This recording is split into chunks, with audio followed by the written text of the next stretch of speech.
Welcome to Resilient. Break every chain with Resilient, Susanna. It's a pleasure to be with you this morning, Elizabeth. Thank you for having me.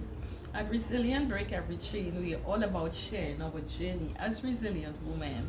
And looking at what you have accomplished, I know there's a story there. Could you share with us your journey to achieving, accomplishing, and being where you are today? Oh, it's my pleasure to have you, Susanna. I feel really honored to sit in this interview today and to be able to share my story. Sharing my story wasn't always something that, I was able to do. At one time, I didn't even have a story. My life was so boring. So you would But, think. but God has a way of, directing us, guiding us to our purpose. I started a fashion business right out of school. I didn't know everything, but I was very passionate about fashion. One thing I always knew as well that I wanted formal training. I was excited about the fashion industry itself, and I wanted to be able to have the knowledge, and so to be able to operate in a space that was different. I wanted to be innovative. I didn't want to come into the industry doing the same thing like everybody else. So you always had your own a vision of where you wanted to be and who you are, even as a designer. Yes. Okay. So in initial stages, I wouldn't have called myself a fashion designer because I knew that you had to have qualifications in order to do that. I respected those in the field. And my thing was that I was more of an atelier because I did dabble in both male and female garments. Okay, I found in myself that, I had really great ideas. I could look at a piece of fabric and I could immediately, be inspired to create something with it. I never used fashion books. And there was always this burning desire in me to really understand what it meant to create a collection, what it meant to have a brand, what it meant to, put my name on a label. And I didn't just want to concentrate on being known in my own country, but I wanted to be known out there, but I started where I could have, and I was very successful at it. I started in the busy district of Arima. I was well known for creating amazing styles, and I built up a really amazing clientele. How long did it take you from having that? Okay, you said when you finished school, right? And how long it take you to be in a REMA and people getting to know you, your talent, your gifting? What was the time span like? All right, so I finished school early because I started school early. I passed common entrance at 10. And So you have always been a genius. I would think so, yes. And I love education, and I wanted to be an architect, but fashion had my whole heart. And so my full diploma and being the first girl, the only girl that year to pass that exam. Congratulations. Yes, my diploma never saw the light of day. It's in a drawer somewhere, right? But I do, go back to, that formal education in terms of being able to understand angles and, the science behind certain things. It could be applied to what I do now, and so I don't regret those days. But I actually started a formal business when I was 23. And that was me finding a spot, space to rent in Arima, and coming out because I felt at that time that I needed to, because my clientele was growing out of where I was operating at home. And as I said before, I built up a really successful business. I also would have, access like funding from Netco and gone on trainings with them, and so I knew the direction in which I wanted to push I this also keep business. hearing you mentioning training. So, some people believe, you have a thing, you have a feeling, you have a desire, and you just tap into that desire, but don't allow themselves to excel because they would not submit themselves to training. What you say, from what I'm hearing from you, you value the importance of training. Yes, I do. I value the importance of education. For me, a winning formula is your passion, your education, and innovation. And that is something that I'm building my brand on. So for me, the more you know about what you want to do, the better you'll be at it. Right? And innovation is important. It's not about repeating what is already there, but it's about bringing something new to the table. Always, trying to, do research and always pushing to, create something, to bring something different to the table, So as I went along, up to 2010, I felt myself, having reached a certain place in the business, and I ventured out into in 2005. I invested in a property because I always told myself I would retire early. I wanted to manage my own business, but I would also pull away myself from being actually involved in it and do real estate. And that's where the whole architecture thing comes back in, right? And so I invested in a property. Interesting. And long story short, I lost that investment and literally went right back to ground zero in 2010. Let me ask you something. Coming back to your point of training, with the investing in the property and so forth, did you get any training and understanding of what the real estate market would be like?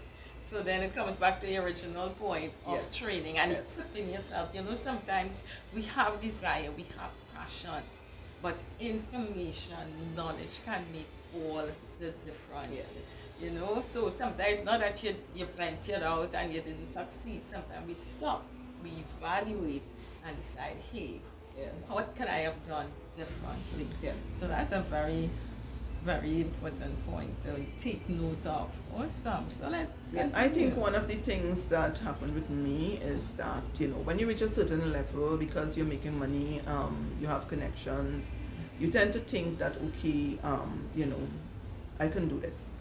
I was always a very headstrong person. I was always someone who, if I have an idea, I would run with it.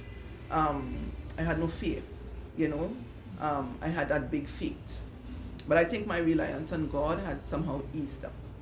I relied on my own judgments, And I think at that time, as I look back now, I can see where God was trying to get my attention. I can see where He had a plan for my life, but I was not following that plan, and He needed to pull me back. And so we had to start again. And God has a way of getting our attention, right? I'm Because telling most of us out there are women of faith. Yes. And it's important, body, soul, and spirit must be in alignment in fulfilling our dreams and our passion. But of course, we feel everything going nice, Yes. we go on and we forget about last night in our Resilient Women Rising session. That was our discussion, the importance of understanding that we are spiritual beings. And no matter what, that spiritual dimension to our lives must be tapped into in order to be successful. So when you came to that place of realization, how did you branch out from there? So losing everything, I mean losing everything. I am talking about not having $1 in the bank. I am talking about my friends no longer there. I'm talking about my family, separated from me. I am talking about losing my business. I'm talking about literally almost losing my mind. Because here I was, this, what I would call myself, a successful, strong, young woman, and back at ground zero, and not having any support, or somebody to say, well, okay, I understand, and here's $1 million to start over. I literally had to go back to God. I got to a really dark place, and I want to tell anybody, giving up is not an option. For me, it was never an option. I would always think in my mind, I am going to win over this. I am going to come back. I am going to fight. But there were days that fight was so hard because you just didn't have the support around you. It's like people just didn't care enough to invest in you anymore. They didn't care enough to even ask you how you're doing, Wow. And you didn't feel like you had friends around you who cared, And I remember getting to this really dark place and telling God, I can't do this no more. I just can't. And I remember it's like, I got up from the bed, but all I remember thinking is that my children need me. And if I do something that is beyond, what God will think that I would do, how are they going to survive, And that's so, always something that keeps us as mothers. I can remember reaching at that point where it's only because you have these kids here. They give you purpose, they give you direction, they give you a reason to wake up in the morning, that to realize it's not about me, but it's about them. And that's such an important thing as a woman and as a mother. Awesome. Thank you for sharing that with us. So I immediately got up and I went to sit I was staying with someone at the time, and I went and sat at the table, and I started to pray and started to cry, and my tears were rolling down my face, and I was just pouring out to God. I was feeling so lonely, and I was feeling so, I was feeling so less than myself because I was feeling broken. All of my dreams, everything. Why did this happen to me? Because, I worked so hard. I didn't even see my children grow up because, they grew up basically with a babysitter. And because I worked long hours, and sometimes I would work right through a weekend, and, that kind of a thing. And, to reach to this stage, there's not anything that I expected in my life, to lose it all, And I was just talking to God, and it's like I looked down, there was a Guardian newspaper in front of me, and my tears rolled down and fell on the paper. And when I looked down as to where the tear dropped, I saw this little note in the classified that said, if anybody can fix this, what can? And let me tell you something, Susan. What an intervention. Let me tell you something. It was as if God himself had spoken to me. It was. And I felt, like when you see in the movie, they have this slow motion where they do the reverse reel. It's like if the tears went back up. I felt like if the great clouds had moved away, the rain was falling. I am too. The rain was falling, and it's like I saw the sun come out. Oh, wow. And I felt such a strength within myself, like, I can do this. I can do this. And I'm not lying to tell you, Susan. I got up, wiped my face, washed my face, and immediately my phone rang. And I've had several of those occasions. My phone rang, and someone that I used to do work with, he told me that they needed some uniforms for a choir, and it would have been enough money for me to get an apartment to go ahead and rent on my own again. And I was like, yes, Lord. But something I've learned over the years, it's not going to happen. Like for me, everybody's journey is different, and things are not going to happen like from night to day, so I'm going to get rich tomorrow. God has a plan for my life, and I had to go to Him and say, I am willing and I'm surrendering myself to you. Yes. And I'm allowing you to lead me, and I will follow. And Father, wherever you direct me, I will be obedient and I will go. Yes, that's a place of reckoning. Listen to me, and it wasn't easy. I had to shed so much of myself, and God had to do so much work in me, because I am always excited about things and always ready to plan out how it's going to, I'm a real project manager, give me something and I already saying, yes, we need red flowers, we need yellow, we put in it here, we put in it there. I am like that. But I had to step back and say, Father God, you take full control. That's truly amazing. Wow, you just continue. I am so engrossed and blessed and empowered by your story. All right, so just to make a long story short, I went back to school in my 40s. I fit right in because, I was looking fine. Congratulations, you still are. Right, and there were amazing days, and there were days that I wish did not happen. But, I have learned that, when God presents challenges to you, it's not always to kill you, and it isn't ever to kill you. But those challenges are to bring you to a place and to direct you to your destiny. I know in my case, this is what it was. Because going back to school gave me exactly what I wanted. I started a degree in fashion, in fine arts, majoring in fashion. And I don't know how anybody else saw it, but I felt I was in a different world. I had to empty myself of everything that I knew and fill myself with the knowledge that was available there. And I absorbed, and I was able to understand so much. I left with my degree, and I also left with purpose. I knew exactly what I wanted. I learned, about what the fashion industry was doing to the environment. I was always very passionate about the environment as well.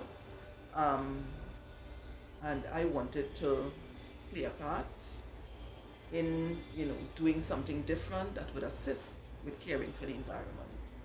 I didn't want to just be another fashion designer. I wanted a fashion business, and I wanted a business with purpose. And so it all came together. I went to Dominica in 2017 and as part of a mission to help a rehabilitative work after the devastation of Hurricane Maria. And I saw firsthand for myself what climate change is capable of, the destruction to the environment, but I also saw the power of nature, how resilient and strong it is, and how it came back from literally nothing. And that is the evidence of resilience. To be able to, and your story is indeed a bounce back story. Yes. You hit rock bottom and you were able to bounce back. Resilience is the ability to bounce back from difficult challenges, despite how difficult they may be. And so we salute you today. We really salute you.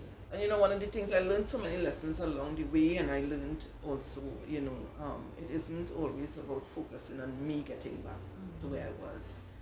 God put me in a place where you are today, that place that God has taken you to, because you're willing to submit and humble yourself to Him.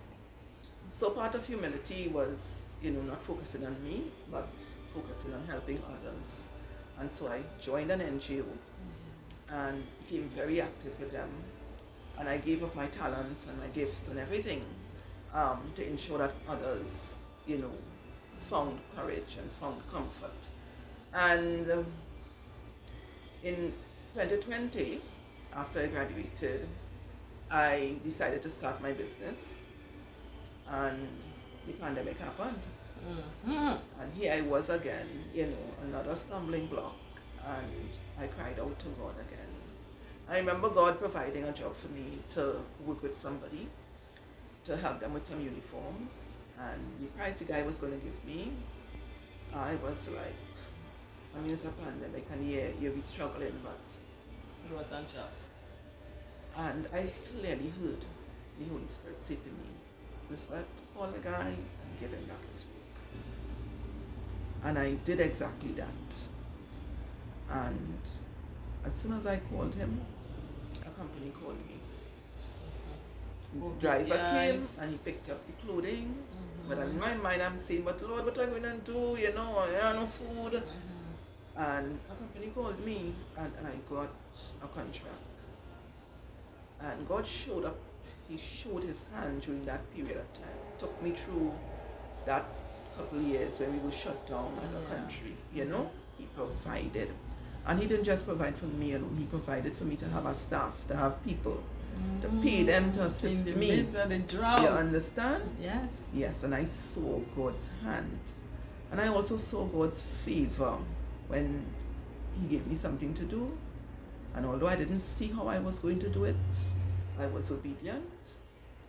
So there was this person that reached out to me all the way in Nepal. I had known the guy before. He had reached out to me a long time and asking for help when I was at the NGO. And he's a footballer, a young guy, and he got trapped in Nepal, and they needed to leave the country because nothing was happening, and he had to go back to Nigeria. And he didn't have the means of doing that. He needed his airfare. And he reached out to me and he asked me, I said, but Lord, I got over $10,000. Where I get enough money to give this guy? And somehow the Lord just said, just tell him yes. Tell him you will help him. Wow. And I am, listen to me, wrestling with this, And so then I'm not lying to tell you. I wish today God could tell me to do something hard so I could say yes and get a big blessing. Is that, along the way, I have had to really continue to depend on God and not get weary in the midst of it, because I've learned to, even when things are not working out for me, I've gotten to this place where I now understand that no doesn't mean no. Denial doesn't mean that it's not going to ever happen, but probably I need to refocus, I need to look in a different direction, or just wait, Well, you have given us so much that we can meditate, regurgitate, just, build on. But with Resilient Break Every Chain, I normally would close with three resilient tips that you're willing to share. First, with a business, persons having business out there, even women who want to do business. And as a mother, a resilient tip for mother, resilient tip for businesswoman, and resilient tip for just being a woman. Could you share three? So I'm going to try to wrap everything up in one. Yes, because I know we're out of time. But one thing that I would always encourage women is don't ever give up. Hold on to your dreams and don't let the naysayers and the persons around you who would, not understand what your journey is supposed to be, give you advice. Right? Learn to zero in on God and, talk to him as, Susan and I would talk here. Become his friend. Let him be your confidant, If something you want to do something, write down your plan and take it before God, And sometimes God has a way of working out things. It doesn't ever look the way that you expect it to, The day that I started my business, it didn't start how I would have thought, with fanfare and all of that. But it literally took off just me doing things little by little every day, and eventually, trusting God to step out when it was time, Faith. Yes, and God provided along the way, so that I could, the business training that I got helped me to identify when I was ready, and what I needed to put in place. There's no amount of funding out there for women in business. It's really difficult to get, and so that was one of my biggest challenges. But by faith, God eventually provided the means. And as a mother, Yeah. what's your resilient tip to mothers out there? so, in terms of motherhood, just the same, giving up is not an option, and faith plays a really big part. Also, being able to stay focused, remembering that this life is just not about you. You have children to set an example for, and not just in your behavior, but in also how you overcome challenges and stuff. Guiding them. Let God be their father if you end up being like a single parent. I don't ever say that I'm a single parent because God is my children's father. And He has taken really good care of them, and us. And I would encourage you to be grounded in your faith. I'm not going to say that there are not times that we would slip or we would do things that but for me, the biggest win is going deeper and closer to God. So on that note, tell our viewers where they can reach out to you. I will drop the links in the description, of course, but tell them where they can find you. Alright, so Chrisique Clothing Caribbean is a sustainable fashion brand, and Chrisique Caribbean Hub is my flagship store where you can find all of my designs. So at present, I don't have stock, in terms of the different looks, but I have my samples and persons will come in and order, so they get a customized look for themselves. None of my pieces are repeated the same, so each person gets original design. Yes, right? And look out for us. We are going to be at the Emancipation Committee's Gala Fashion Show, which is my launch show, on the 7th of June. So get your tickets, come on down, have an amazing time. I am located shop number 18, upstairs, Shops at Broadway, at the corner of Broadway and Woodford Street in Aruba. If you can't find the store, just go by the police station. Right? Because we are right next to the police station. All right. Safe. And your social media. And I am on the social media platform at Chrisique Clothing Caribbean. Just type in Chrisique on Google and you would get all the pages coming up. You'll get information about myself as well, my journey in terms of a business. Yes. All right. And so the store, Chrisique Caribbean Hub, also has many vendors, Caribbean vendors. As I say, there is no competition and collaboration, so I've made room for other Caribbean brands to be able to showcase and market their products. So we have brands that do clothing, fashion, such as St. Jules. We also have hair and beauty products like Jada's Naturals. So just come on by and Yes, you're so going come to see on and see hair and beauty everything products, you have that health we have. products, you have fashion jewelry. Yes, including resilient building resources. Yes, resources from Resilient Susanna. Awesome. It's been Yes. indeed been a pleasure and an honor to be with you and to share in this story. My God, may God continue You to have to have a bless part you. two. Oh yeah, I believe so. We need to have a part Yes. two. So drop in the comments how you were blessed, what you received, and tell us, hey, give me more. And we will give you more of this amazing story. Thank you so much, Elizabeth. Thank you so much, Susanna. I look forward to seeing you again. Thank you for having me, and thank you all for viewing. Thanks for watching. Don't forget to like, share, and subscribe.